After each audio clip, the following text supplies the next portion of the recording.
On my floor, the elevator opened, revealing him and another woman on his lap. She glared, scornfully laughed, then asked, "Is that your housekeeper?" He froze still, letting her tumble, then started stuttering wildly. Then I knew my vengeance would be far more gratifying than expected.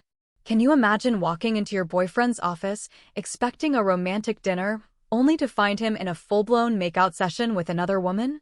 And then, she looks at you, smiles, and asks if you're the cleaning lady. What the hell happened next? Let me tell you. My name is Ella Garrison, I'm 29, and I teach 3rd grade at Forsyth Elementary in Savannah, Georgia. For 2 years, I'd been dating Colby Brennan, 31, a landscape architect. He was heir to one of those old Southern families where everyone has a portrait in the historical society and an opinion about proper silverware placement. We lived separately, of course, because respectable people wait until marriage, according to his grandmother, Donna Eugenia, from her antebellum mansion on Bull Street. Donna Eugenia was the kind of woman who could end your social life with a single raised eyebrow at the country club. When she said jump, the entire family asked how high. And Colby? He practically worshipped her. His inheritance, a restored historical home worth millions, depended entirely on staying in her good graces. Which, honestly, made what happened next absolutely perfect. It was the Wednesday before Thanksgiving. I left school at 5:30, excited to meet Colby at his downtown office for dinner. We had reservations at the Grey, this incredibly swanky restaurant in a converted Greyhound bus terminal where you literally need connections just to get a table. I was wearing my favorite navy dress, the one Colby always said made me look like Jackie Kennedy. And I'd actually blown out my hair instead of just pulling it back in my usual teacher bun. I parked, took the elevator up to the 8th floor where his firm took up the whole level, and stepped into the corridor outside his office suite. That's when my world stopped. There they were. Colby had this woman pressed against the wall, right outside his office door. A redhead in a skin-tight crimson dress that probably cost more than my monthly salary.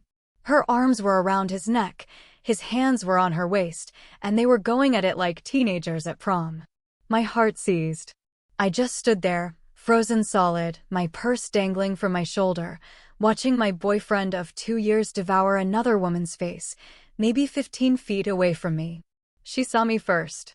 The woman pulled back slightly, caught my eye over Colby's shoulder, and smiled.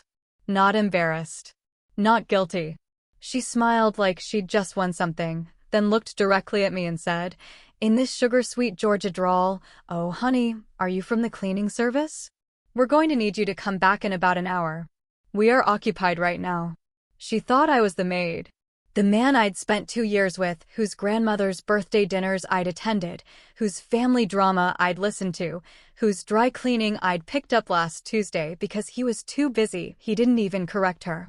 Colby finally turned around, saw me, and went absolutely white. The redhead finally looked confused, glancing between us.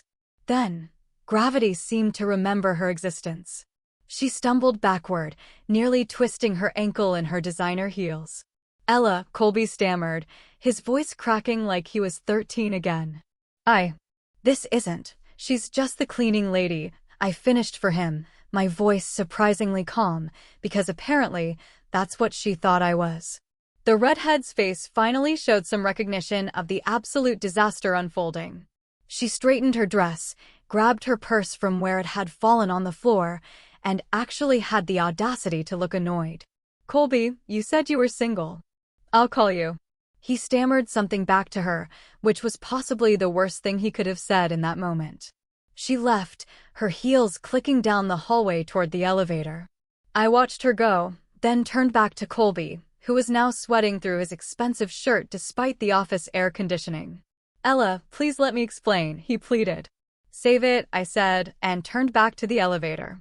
He followed me, obviously panicking, trying to grab my arm. I pulled away. "Don't touch me. It's not what you think, really. Colby," I said, looking him dead in the eye. "Because what I think is that I just watched you make out with a woman who thought I was your cleaning lady, and you didn't even bother to correct her." The elevator arrived. I stepped in.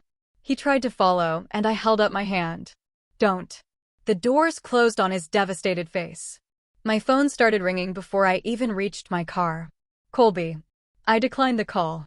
It rang again immediately. Declined. By the time I pulled out of the parking garage, I had 12 missed calls. I drove home to my small apartment in the Victorian district. Nothing fancy, but it was mine. And right now, that felt important. I changed into sweatpants, poured myself a very large glass of wine, and finally looked at my phone. 43 missed calls. 17 text messages, each more desperate than the last. Please answer. I can explain everything. She means nothing. I love you. Please don't do this. I didn't block his number. Not yet. I wanted him to think I might respond, might forgive, might give him another chance. Hope, I realized, makes people sloppy. Instead, I finished my wine, poured another glass, and got curious. It took me exactly 20 minutes to figure out who she was. Instagram is a beautiful thing when you're motivated. Her name was Bellamy. No last name on her profile, just Bellamy Southern Charm. She was a luxury lifestyle and interior design influencer with 48,000 followers. Her feed was full of gorgeous rooms, styled table capes, and, wait. I scrolled back through 4 months of posts. That garden design? Colby's work. I recognized the stone pathway pattern he'd been obsessing over. That outdoor living space? His signature style, with the curved built-in seating. That pool area?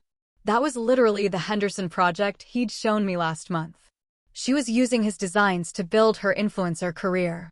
And based on her captions, my boyfriend and I designed this space together, spending quality time with my love planning our dream home. She'd been telling her followers they were a couple. For 4 months. My phone buzzed. A message from a number I didn't recognize. Ella, please. I'm using a different number. I'm so sorry. Can we please talk? I'll come to you. I'll explain everything. This was a huge mistake. I stared at the message for a long moment, thinking about Dona Eugenia's Thanksgiving dinner tomorrow. The annual event where the entire Brennan clan gathered. Aunts, uncles, cousins, family, friends. At least 40 people crammed into that mansion for sweet tea, bourbon, and enough Southern propriety to choke a horse. Then I smiled. I typed back, okay, but not tonight. I need time to process. Let's talk at your grandmother's Thanksgiving tomorrow. I'll be there. His response was immediate. Thank you. Thank you. Thank you. I love you so much. I'll make this right. I promise. Sure he would. I had less than 24 hours to prepare. And in the South, revenge isn't just a dish served cold. It's served on the good china, in front of witnesses, with homemade pie for dessert. Sometimes the best revenge doesn't need weeks of planning. It just needs one night, one determined woman, and a matriarch who values truth over family loyalty. I didn't sleep much that night. Instead, I built my case like I was preparing a lesson plan for the world's most important third-grade presentation on why Colby Brennan is trash. By 3 a.m., I had screenshots organized chronologically, July through November. For solid months of Bellamy posting Colby's work while calling him her boyfriend. I had testimonials from her followers. I had dates, times, and enough evidence to convince anyone with functioning brain cells that this wasn't a misunderstanding. I finally fell asleep around 4 o'clock and woke up at 7 o'clock on Thanksgiving morning with a mission. First priority, look absolutely devastating. Not revenge dress devastating, that's too obvious. I needed to look like the kind of woman who belongs in a historical mansion. The kind Dona Eugenia would want in her family. Classy. Elegant. Untouchable. By 8 a.m., I was showered, caffeinated, and heading to Broughton Street. Yes, some stores open early during Thanksgiving week. Capitalism waits for no holiday. I found a boutique that catered to the Savannah Society crowd, the kind of place where saleswomen say things like, "That's very you, darling," while secretly judging your credit limit. I found it in 15 minutes. Emerald green, perfectly tailored, elegant enough for a cathedral, but striking enough to make Colby remember exactly what he'd lost. The salesperson, a woman named Patricia, who absolutely understood the assignment when I said, "I need to look like I've already won," threw in a discount because, apparently, my face told the whole story. 9:30, I was at the Coffee Fox on Bull Street with my iPad, organizing my presentation. The barista, a college student with purple hair and the name tag Sage, brought my lavender latte and lingered. "You look like you're plotting something," she said. "Is it that obvious?" I asked. "Honey, I've worked here 3 years. I know the look of a woman preparing to destroy someone's life. Is it the redhead who's always here taking photos?" I looked up surprised. "You know her?" "Bellamy." "Oh yeah. She's here constantly, always with some guy, always talking loud enough for the whole cafe to hear about her boyfriend, the architect. Makes everyone her captive audience while she stages the perfect Instagram shot." Sage rolled her eyes. "She literally makes him rearrange his schedule so the lighting is right for her posts. The guy always looks like he'd rather be anywhere else." "Her boyfriend," I repeated slowly. "She specifically calls him that every single time. My boyfriend designed this. My boyfriend and I are planning our dream home. My boyfriend is taking me to Charleston this weekend." Girl doesn't shut up about him. I showed Sage a photo of Colby from my phone us at last month's fall festival, laughing at the pumpkin patch. Her jaw dropped. "That's your boyfriend?" "Was as of last night." "Oh, honey. Bellamy has been bringing him here every Tuesday and Thursday for months. She always introduces him as her boyfriend to literally everyone. Last week, she was showing someone her Pinterest board for their future wedding." I took notes. Actual notes. Tuesday and Thursday. For months. Pinterest wedding boards. "What time today do you need to ruin someone's life?" Sage asked. "Because I'm off at noon and I kinda want updates." 3 p.m. His grandmother's Thanksgiving dinner. Legendary. "I'm manifesting your success." By 10:30, I was at Colby's office building. Marcus, the security guard, was working the holiday shift and looked surprised to see me. "Miss Ella, you okay? Haven't seen you since yesterday." Word travels fast in an 8-floor building. "Marcus, can I ask you something? That woman who was with Colby yesterday, the redhead in the red dress, has she been here before?" His face told me everything before he spoke. "Miss Ella, I probably shouldn't.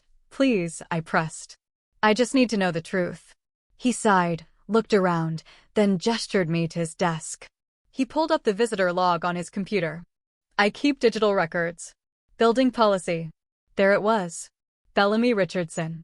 Signed in every Tuesday and Thursday evening for the past 4 months.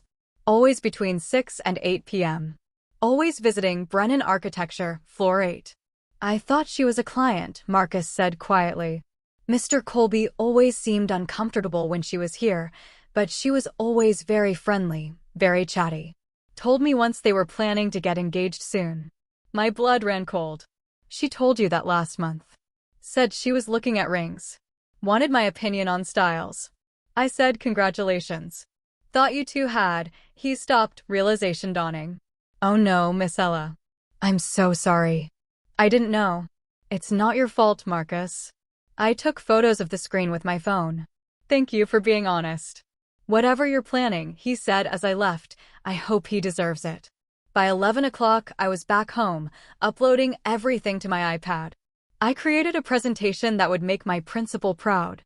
Title slide, chronological evidence, supporting testimony, photographic proof. I even made it aesthetically pleasing, because if you're going to destroy someone's life, you might as well do it with good design. My phone had been buzzing all morning. Colby's messages went from hopeful to anxious. "Good morning, beautiful. Thank you for giving me another chance. I love you so much. I can't wait to see you today. Should I pick you up? We can arrive together. Ella, are you okay? You're not answering. Please tell me you're still coming. I'm freaking out. Please respond." At noon, I finally replied. "See you at 3 o'clock. Don't be late." His relief was immediate. "Thank you. I love you. Everything will be perfect. I promise." Perfect. Right. I spent the afternoon getting ready with the kind of careful precision usually reserved for surgical procedures. Hair in a classic low bun. Makeup natural but flawless. My grandmother's pearl earrings. Simple black heels. The green dress fit like it was custom-made for public vindication. At 2:15, I loaded my iPad into a tasteful gift bag, the kind you'd use for bringing wine to a dinner party. Except instead of wine, I was bringing evidence of infidelity, betrayal, and 4 months of lies. At 2:30, I checked my reflection one final time. I looked like the kind of woman Donna Eugenia would proudly introduce to her bridge club. I looked like I belonged. At 2:45, I parked on Bull Street and walked up to the mansion. The front door was already open. Family members were streaming in with covered dishes and wine bottles. I could hear the chatter, smell the turkey, feel the warmth of a family gathering. Colby was waiting on the veranda, looking like he hadn't slept in days. When he saw me, he practically ran down the steps. "Ella, God, you look beautiful. Thank you for coming. Thank you for giving me another chance. I love you so much. Where's your grandmother?" I asked pleasantly. Inside, greeting everyone. "Ella, please, can we talk privately first?" "No need," I said, patting his arm. "Let's go inside. I don't want to miss anything." His relief was almost sad to watch. He actually thought I'd forgiven him. He actually believed we were going to sweep this under the expensive Persian rug and move on with our lives. Men are adorable when they're delusional. I walked into that house like I owned it. Hugged Miss Catherine. Complimented the table settings. Helped carry dishes to the dining room. I was charming, warm, helpful, the perfect Southern girlfriend. Colby's family adored me. Donna Eugenia herself took my hand and said, "Ella, dear, you look radiant." Colby is a lucky man. "Thank you, Donna Eugenia," I said sweetly. "I'm feeling very grateful today." Colby visibly relaxed. His shoulders dropped. His smile returned, and he started actually enjoying himself. He introduced me to cousins I hadn't met yet, brought me bourbon, and kept touching my arm like he couldn't believe his luck. Dinner was magnificent. Turkey, ham, cornbread dressing, collard greens, sweet potato casserole, green bean casserole, cranberry sauce, rolls, and enough desserts to feed General Sherman's army. I ate, laughed at family stories, and complimented everything. At 6:25, the dishes were cleared, and Donna Eugenia stood at the head of the table with her crystal glass of bourbon. "Family," she announced, her voice carrying that particular authority that only 83 years of being obeyed can create. "It's time for our gratitude circle." 42 people settled into their seats around the extended dining table and overflow seating in the adjoining parlor.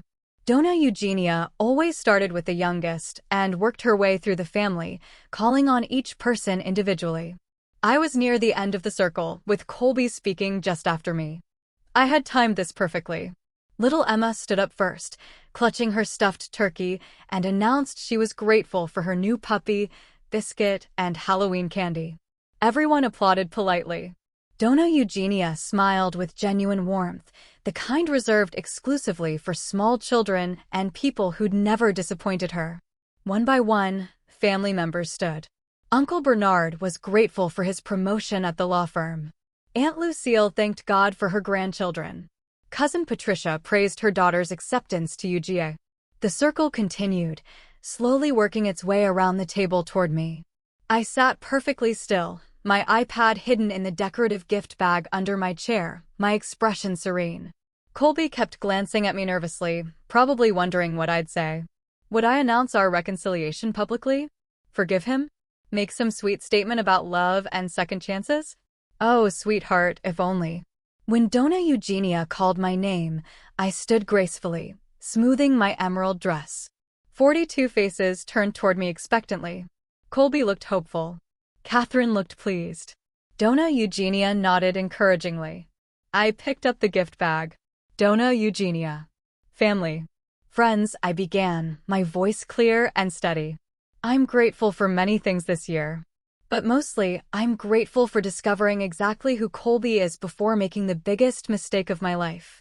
The room went silent. Not polite attention silent. Funeral silent. I reached into the bag and pulled out my iPad, already displaying the first screenshot, Bellamy's Instagram from July, showing Colby's garden design with the caption, "My amazing boyfriend designed this space for our dream home." Last night, I went to meet Colby at his office for dinner. I turned the iPad so the people nearest me could see. I found him in the hallway with this woman. When she saw me, she asked if I was the cleaning lady. Colby didn't correct her. Catherine gasped. Several cousins leaned forward to see the screen. I swiped to the next image. Another Instagram post from August. Her name is Bellamy Richardson. She's a lifestyle influencer who's been using Colby's architectural designs to build her social media career. For the past 4 months, she's been telling her 48,000 followers that Colby is her boyfriend. Swipe. September post. Here she is claiming they designed this outdoor living space together. Swipe. October post. Here she is talking about their future engagement. I walked slowly around the table, letting people see each screenshot.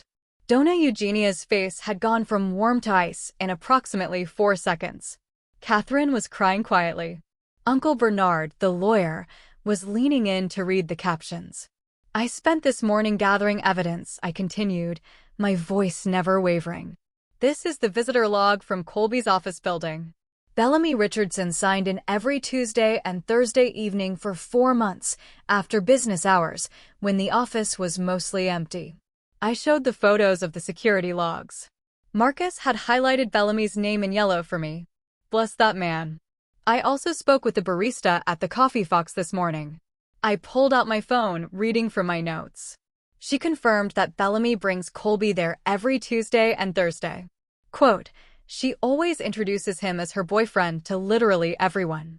Last week, she was showing someone her Pinterest board for their future wedding. The silence was deafening. Colby had gone white. Not pale. White, like a ghost in a Brooks Brothers shirt. Colby has called and texted me approximately 200 times since last night, I said, returning to my seat and setting the iPad on the table in front of Donna Eugenia. He's apologized, begged, promised it meant nothing. He offered to buy me a house. He offered to get me a dog. A few shocked laughs broke the tension. Uncle Bernard muttered something that sounded like, unbelievable. But here's what I realized, I said, looking directly at Donna Eugenia. A man who lets another woman call his girlfriend the cleaning lady and doesn't correct her. A man who maintains a months-long relationship with someone who publicly claims to be his partner while dating someone else. That's not a mistake. That's a character flaw. Donna Eugenia set down her bourbon glass with a sharp click. So, I'm grateful, I continued, that I discovered this before accepting a proposal. Before planning a wedding. Before legally tying myself to someone who thinks infidelity is solved with a golden retriever puppy. Dead. Silence.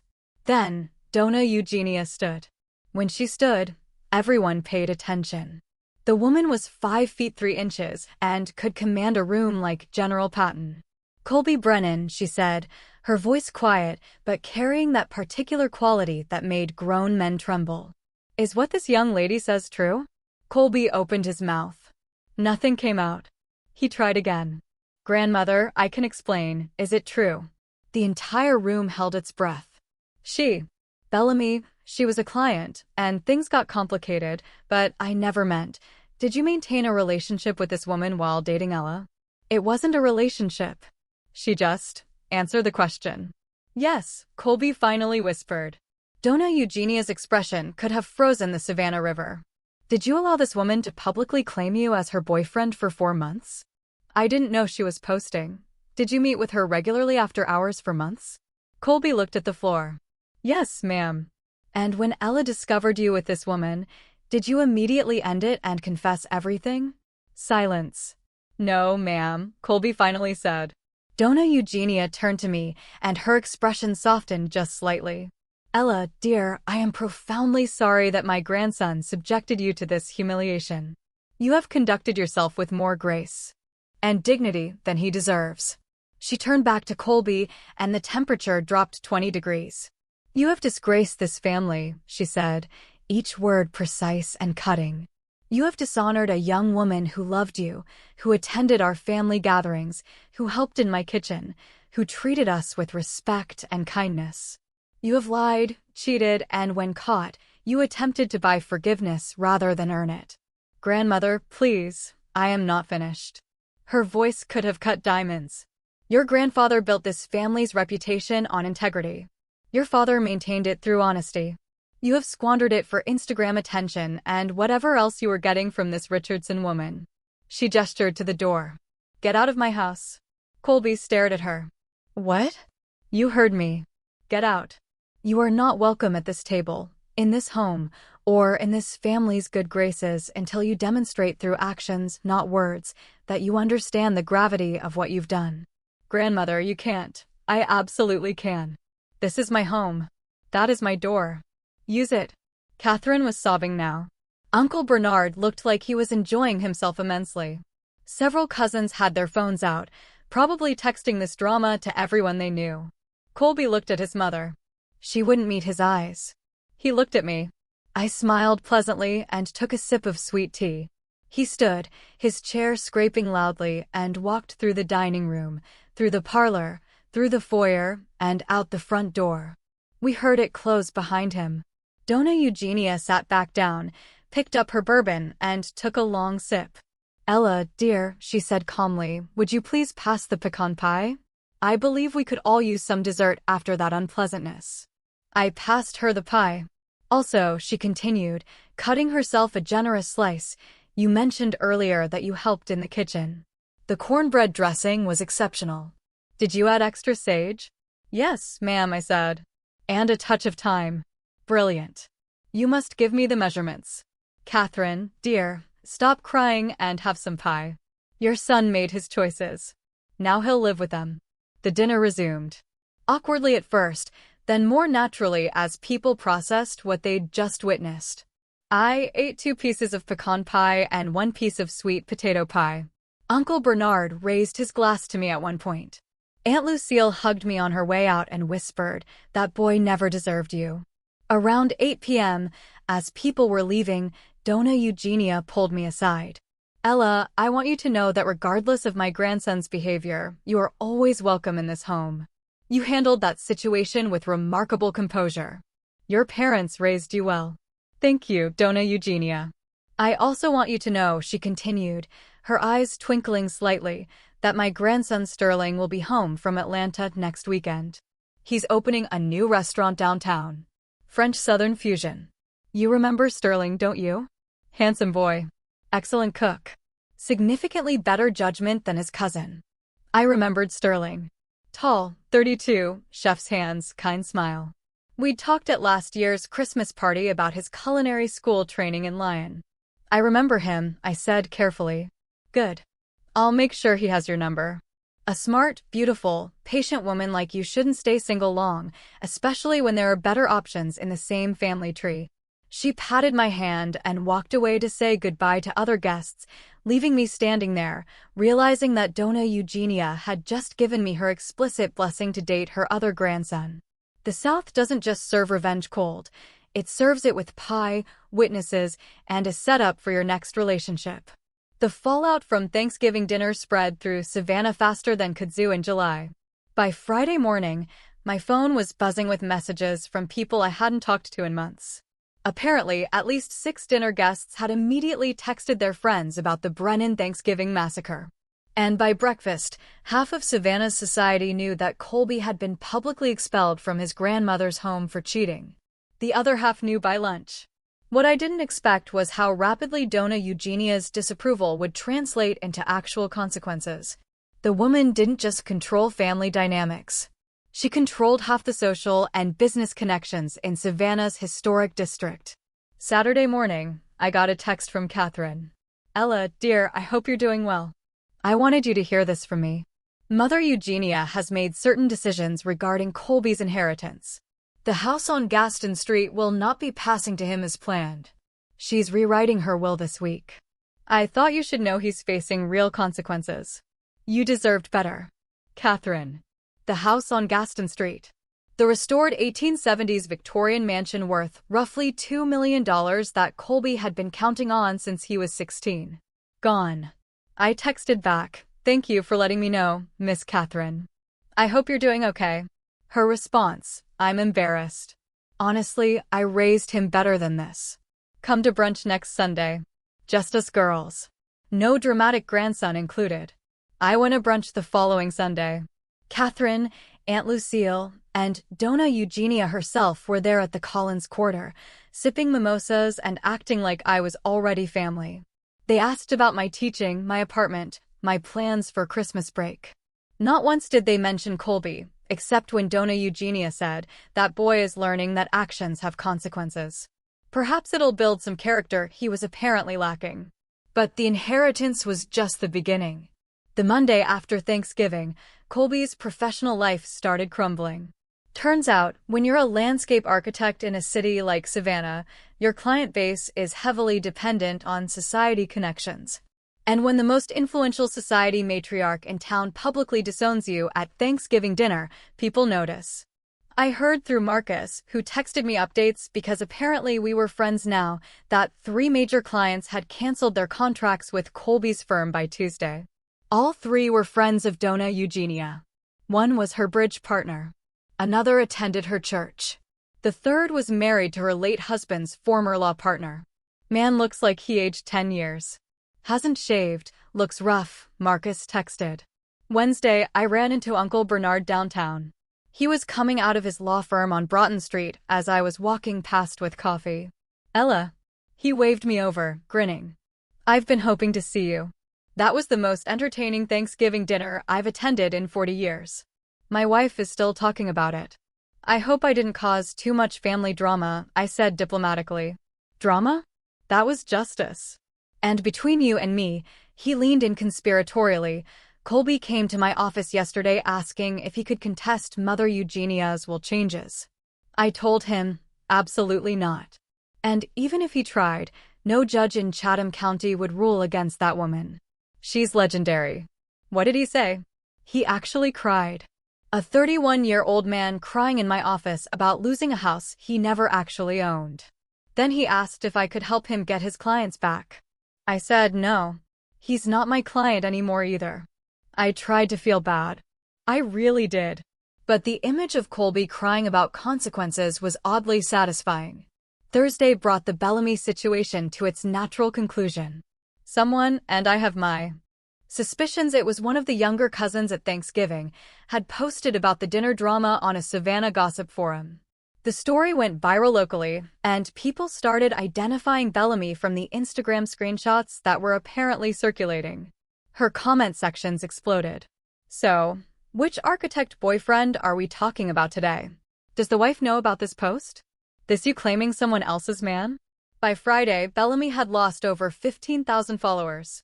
Her engagement rate tanked. Brands started pulling sponsorship deals. She posted a tearful apology video, claiming she'd been misled and didn't know he had a girlfriend, which nobody believed because I'd literally been tagged in several of Colby's old Instagram posts. The internet is undefeated. Saturday, 1 week after Thanksgiving, Sterling came home to Savannah. Donna Eugenia had, true to her word, given him my number. He texted me Thursday evening. "Hi, Ella, this is Sterling. My grandmother gave me your number and strongly suggested I ask you to dinner. She's terrifying when she makes suggestions. So, would you like to have dinner with me this weekend? No pressure." Well, some pressure from grandmother, but you know how she is. I laughed out loud reading it.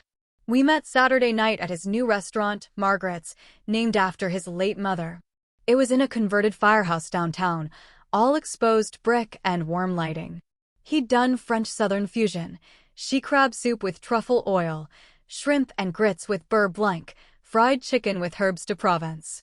"I heard about Thanksgiving," he said over wine, his eyes kind. The whole family heard. Actually, the whole city heard. "You're legendary now." I didn't mean to cause such a scene. Are you kidding? Colby had that coming for years. He's always been entitled. Grandmother spoiled him because he was the oldest grandson, and it went to his head. Sterling paused. "I'm sorry that happened to you. You deserved better." "I'm getting better," I said, meeting his eyes. He smiled. The man had a devastating smile. We dated casually through December. Coffee dates. Walks through Forsyth Park. Dinners at restaurants around the city. He was funny, thoughtful, and refreshingly honest. No games. No secret Instagram girlfriends. Just a genuinely good man who cooked incredible food and made me laugh. Christmas came. The Brennan family had their annual party at Donna Eugenia's mansion. Colby wasn't invited. I was. I brought Sterling as my date. The irony wasn't lost on anyone. Colby's business continued struggling. By January, I heard through the family grapevine that he'd lost 7 major clients total. His firm was considering letting him go, and he'd moved into a small apartment in Pooler, basically, Savannah's least desirable suburb. The architectural magazine that was going to feature his work canceled the spread after the scandal broke. Bellamy had dropped to 33,000 followers and had pivoted to wellness and healing content, which apparently meant posting yoga poses and inspirational quotes about learning from toxic relationships. The comments were ruthless. Girl, you were the toxic relationship. Healing from what? Getting caught. Namaste away from other people's boyfriends. Meanwhile, I got a raise at Forsyth Elementary for my work on the new reading curriculum. My 3rd graders won the district spelling bee. Sterling's restaurant got a glowing review in Savannah magazine. Donna Eugenia invited me to the Easter dinner planning committee, which apparently meant I was officially considered family now. February brought the final twist I never saw coming. Catherine called me on a Tuesday afternoon. Ella, I wanted you to hear this from me. Colby is moving to Charlotte. He got a job offer with a firm up there. Smaller role, less pay, but it's a fresh start. He's leaving in 2 weeks. How is he? I asked, surprising myself by actually caring slightly. Humbled. Broke. Single. Bellamy dumped him in December when her follower count dropped, which was poetic. He asked about you last week. Wanted to know if you were happy. What did you tell him? That you're dating Sterling. That you look radiant. And that he lost the best thing that ever happened to him. Then I told him to pack his boxes and learn something from this disaster. Colby left Savannah on March 1st. I know because Sterling and I were having brunch at the Collins Quarter that day, the same restaurant where I'd had brunch with the Brennan women, and we saw him driving past with a U-Haul attached to his car. Sterling saw me notice. You okay? Yeah, I said honestly. I really am good. Because grandmother is hosting her birthday dinner next month and specifically requested that I bring you. Fair warning, she's going to ask when we're getting engaged. She asks me every time I see her. It's been 4 months, Sterling. I'm aware. I keep telling her that. She says, when you know, you know. He grinned. She knew after one Thanksgiving dinner that you were a keeper. I laughed. Your grandmother is terrifying and wonderful. She really is. She also rewrote her will. Did you know that? I heard something about that. The Gaston Street house. She's leaving it to me now. Said I'd have better use for it than Colby ever would. Something about shared values and character. He took my hand across the table. She also said I should propose to you in the garden there when the magnolias bloom. Direct quote. Sterling, I'm not proposing. Not yet. I'm just saying, when an 83-year-old woman who controls half of Savannah gives you romantic advice, you listen. The magnolias bloomed in April. Looking back now, a year and a half after that Thanksgiving dinner, I can honestly say finding your boyfriend making out with someone who thought you were the cleaning lady was the best thing that ever happened to me. I know how that sounds. Trust me, I wouldn't have believed it either when I was standing in that 8th floor hallway watching my 2-year relationship implode. But here's what I've learned. Sometimes the trash takes itself out. And sometimes, it takes an entire family with impeccable social connections to make sure that trash stays gone. Sterling proposed in April, exactly when Donna Eugenia predicted. In the garden of the Gaston Street house, with the magnolias in full bloom. We got married that October in a ceremony at the Cathedral of St. John the Baptist with 200 guests. Donna Eugenia cried, actually cried during the vows. Catherine told me I was the daughter she'd always wanted. Uncle Bernard gave the most hilarious toast about how I'd upgraded within the same family tree, which showed excellent practical judgment. Colby sent a card from Charlotte, just a card, no gift. It said, congratulations, you deserve to be happy. Sterling threw it away before I could overthink it. We live in the Gaston Street house now. Donna Eugenia signed it over to Sterling as a wedding gift with the stipulation that we host Thanksgiving dinner once she's too old for such nonsense, which we all know means never. The woman will be hosting Thanksgiving dinners from beyond the grave if she can manage it. I still teach 3rd grade at Forsyth Elementary. My students still ask why I smile so much. I tell them it's because I love reading and grammar, but honestly, it's because I wake up next to a man who brings me coffee in bed and never once has made me question whether I'm valued. Sterling's restaurant earned a James Beard Award semi-finalist recognition in June.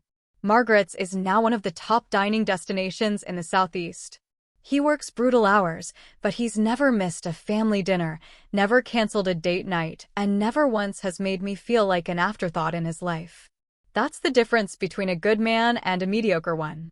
A good man shows up consistently without needing public humiliation to learn how.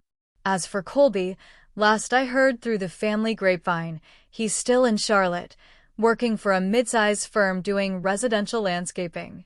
Nothing glamorous, no magazine features, no society connections.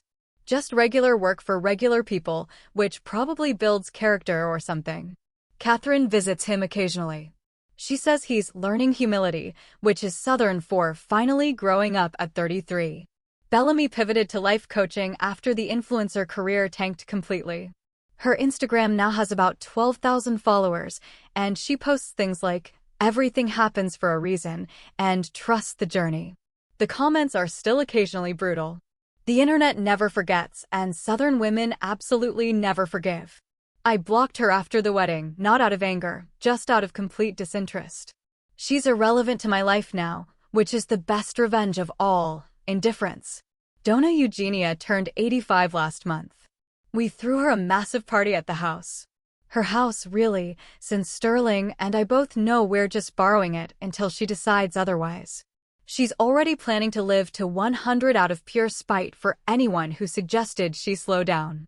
At her birthday dinner, she pulled me aside, bourbon in hand as always, and said, "Ella, dear, I want you to know that the best decision Colby ever made was being stupid enough to lose you. It brought you into this family properly. Sterling is a better man because you chose him. And I get to have my Thanksgiving dinners with someone who actually appreciates good cornbread dressing. That's the closest thing to 'I love you' that Donna Eugenia gives. And honestly, I'll take it. Sometimes people ask if I'm grateful for what happened. If I'm glad Colby cheated, glad I found out, glad everything fell apart so spectacularly. And here's the truth, I'm not grateful he cheated. I'm grateful I found out before wasting more time. I'm grateful I had the dignity to expose it publicly instead of suffering quietly. I'm grateful his grandmother valued character over blood relation. I'm grateful I didn't settle for someone who saw me as optional. But mostly, I'm grateful I learned that revenge doesn't have to be loud or violent or destructive. Sometimes the best revenge is just standing up at Thanksgiving dinner, telling the truth with receipts, and letting natural consequences do the rest. Sometimes karma doesn't need your help. It just needs an audience and a matriarch with a will to rewrite. I pass Colby's old office building sometimes on my way downtown. The architecture firm is still there, but his name was removed from the directory. Someone else works in his office now. The 8th floor where I found him is just another floor in another building, in a city that's moved on completely. I never stop the car. I never slow down. I just drive past, on my way to somewhere better. Usually with Sterling's hand in mine. Usually laughing about something ridiculous one of my students said that day. Because that's the thing about moving forward. You actually have to move forward, not backward, not sideways.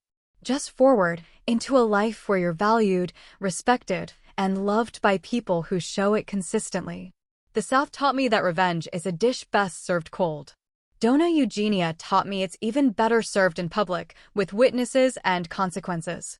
And life taught me that sometimes the best revenge isn't revenge at all. It's just living well while the people who underestimated you watch from a distance. Sterling and I are trying for a baby in the spring. Donna Eugenia has already started knitting blankets. Catherine has already planned the nursery colors. Uncle Bernard has already made terrible jokes about keeping the good genes in the family this time. And somewhere in Charlotte, Colby is landscaping suburban yards and learning that actions have consequences that last longer than anyone warns you about. As for me, I'm exactly where I'm supposed to be. In a house filled with magnolias, married to a man who values me, surrounded by a family that chose me back, teaching children who think I'm magic because I can explain grammar. Living in a city that watched me stand up for myself and decided I belonged. Not bad for the woman someone once mistook for the cleaning lady. So, I want to know, what would you have done in my place? Or have you ever faced a situation where you had to stand up for yourself in such a public way? Let me know in the comments below. I'm really curious to hear your thoughts.